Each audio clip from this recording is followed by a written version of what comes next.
P റഹ്മത്തുള്ളയിലേക്ക് കൂടി പോവുകയാണ്. Shri K P Rahmatullah, ഇവിടെ ജോർജ് പൊടിപ്പാറ ലീഗിൻ്റെ ഒരു അതിന് സാധ്യതയുണ്ട്, അല്ലെങ്കിൽ അതും പരിഗണിക്കുന്ന ഒരു സാഹചര്യത്തെക്കുറിച്ച് സൂചിപ്പിച്ചിരുന്നു.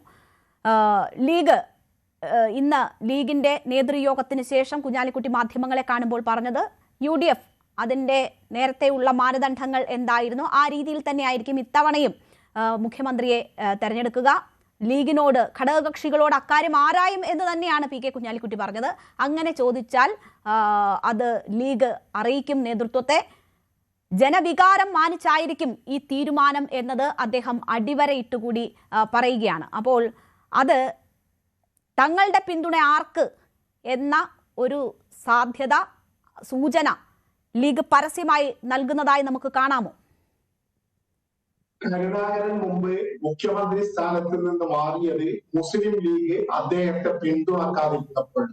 അങ്ങനെയാണ് ആന്റണി ആദ്യമായി നേതൃസ്ഥാനത്ത് നിന്ന് കരുണാകരനെ മാറ്റി ആന്റണി മുഖ്യമന്ത്രിയാകും. അതുപോലെയാണ് കാര്യങ്ങൾ ഇപ്പോൾ വരുന്നത്. AICC ഭൂരിപക്ഷം, നിയമസഭാ തെരഞ്ഞെടുപ്പിൽ ഭൂരിപക്ഷം കിട്ടിയാൽ AICC നിരീക്ഷകരെത്തും. ഓരോ MLA-മാരെയും, വിജയിച്ച ഓരോ MLA-മാരെയും ഒറ്റക്കൊറ്റക്ക് വിളിച്ച് അവർ സംസാരിക്കും. അതിനുശേഷം കോൺഗ്രസിലെ ആന്റണി ഉൾപ്പെടെയുള്ള നേതാക്കളുമായും ഈ AICC സംഘം ചർച്ചകൾ നടത്തും. അതിനുശേഷം അതിൽ നിന്ന് ഉരുത്തിരിഞ്ഞു വരുന്ന ഘടകകക്ഷി എന്ന നിലക്ക് മുസ്ലിം ലീഗുമായും മറ്റ് ഘടകകക്ഷികളുമായിട്ട് സാധാരണ നിലയിൽ AICC നേതൃത്വം ചർച്ച ചെയ്യാറുണ്ട്. എന്റെ അഭിപ്രായത്തിൽ ഈ തെരഞ്ഞെടുപ്പിനെ നയിച്ചത് VD സതീശനാണ്. VD സതീശൻ വളരെ ശക്തമായ നിലയിലാണ് തെരഞ്ഞെടുപ്പിനെ നയിച്ചത്. അതുകൊണ്ട് മുസ്ലിം ലീഗ് തീർച്ചയായും VD സതീശൻ മുഖ്യമന്ത്രിയാകണം എന്ന ഒരു അഭിപ്രായമാണ് മുന്നോട്ട് വെക്കുക എന്നതാണ് സത്യം. ആ നിലയിലുള്ള ചില സൂചനകളും ലീഗ് നേതാക്കളുടെ സംസാരത്തിൽ നിന്ന് വന്നിട്ടുണ്ട്. മാത്രമല്ല, മുസ്ലിം ലീഗിനെ വിമർശകരിൽ നിന്ന് രക്ഷിക്കാൻ വളരെ ശക്തമായ രാഷ്ട്രീയ നിലപാടുകൾ വിവിധ ഘട്ടങ്ങളിൽ സ്വീകരിച്ച ആളാണ് VD സതീശൻ. VD സതീശൻ തന്നെയാണ് തെരഞ്ഞെടുപ്പിൽ UDF-നെ മുന്നിൽ നിന്ന് നയിച്ചത്. അതുകൊണ്ട് മുസ്ലിം ലീഗ് നേതൃത്വം AICC-യോടും കോൺഗ്രസിനോടും ഒക്കെ പറയാൻ പോകുന്നത് ഭൂരിപക്ഷം കിട്ടുകയാണെങ്കിൽ VD സതീശൻ തന്നെ മുഖ്യമന്ത്രിയാകണമെന്നാണ്.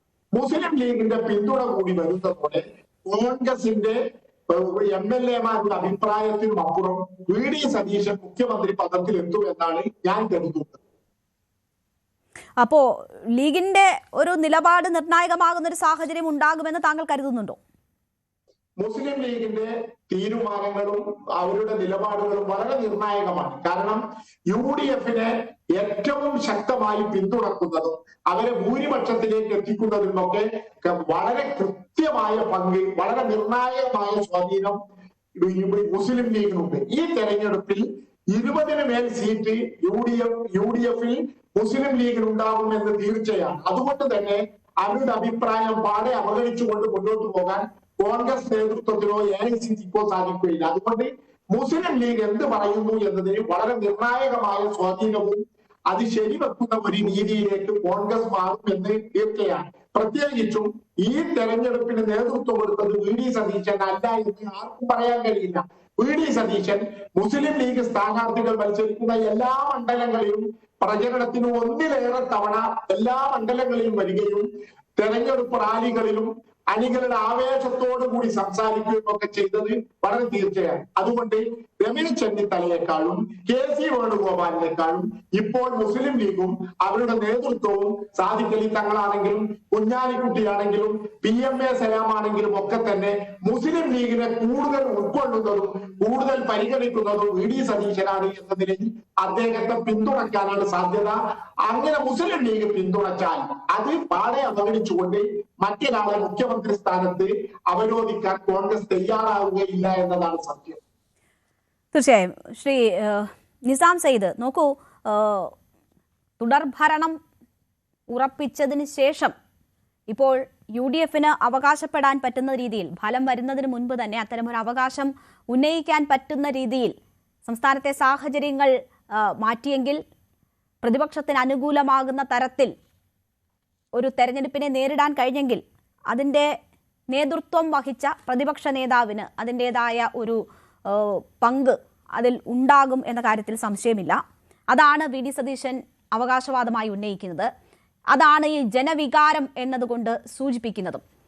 ഇവിടെ ഇപ്പോൾ കുഞ്ഞാലിക്കുട്ടിക്ക് മാധ്യമങ്ങളിൽ നിന്ന് ഇത്തരമൊരു ചോദ്യം വരുമ്പോൾ വേണമെങ്കിൽ ഇങ്ങനെ അതൊക്കെ കോൺഗ്രസ് തീരുമാനിക്കും എന്ന് പറഞ്ഞ് മാറാമായിരുന്നു. പലതവണ അദ്ദേഹം ഇത്തരം ചോദ്യങ്ങൾക്കൊക്കെ ഉത്തരം നൽകിയിട്ടുള്ളതാണ്. അപ്പോൾ വളരെ സ്പെസിഫിക്കായി ജനവികാരം മാനിച്ചായിരിക്കും ആ തീരുമാനം ഉണ്ടാവുക എന്നത് സൂചിപ്പിക്കുകയാണ്.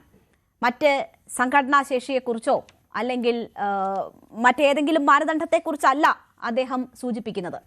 ജനഹിതം തേടിയെത്തുന്ന 2 പേരായിരിക്കും ഈ മുഖ്യമന്ത്രി സ്ഥാനത്തേക്ക് മത്സരിക്കുന്നതിൽ 2 പേർ. അത് രമേശ് ചെന്നിത്തലയും വി ഡി സതീശനുമാണ്.